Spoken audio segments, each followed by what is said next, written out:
আপনার জন্য প্রথম প্রশ্ন, আল্লাহু আকবার।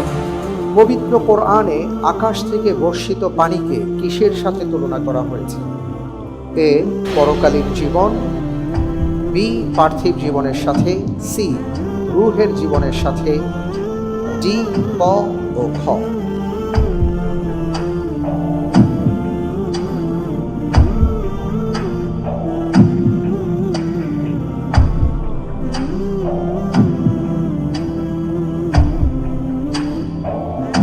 আলহামদুলিল্লাহ, আমি উত্তর হিসাবে বেছে নিচ্ছি বি, পার্থিব জীবনের সাথে। লক করে দিব, ইনশাআল্লাহ। ফ্রিজ করে দেওয়া হোক বি পার্থিব জীবনের সাথে।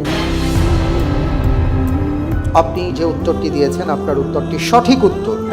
আলহামদুলিল্লাহ। আল্লাহ সুবহানাহু ওয়া তাআলা বলেছেন, ইন্নামা মাসালুল হায়াতিদ দুনিয়া কামাইন আনজালনাহু মিনাস সামা ফাখতালাতা বিহি নাবাতুল আরদ মিম্মা ইয়াকুলুন নাস ওয়াল আনআম হাত্তা ইযা আখাযাতিল আরদু যুখরুফাহা ওয়া যায়্যানাত ওয়া যান্না আহলুহা আন্নাহুম কাদিরুন আলাইহা।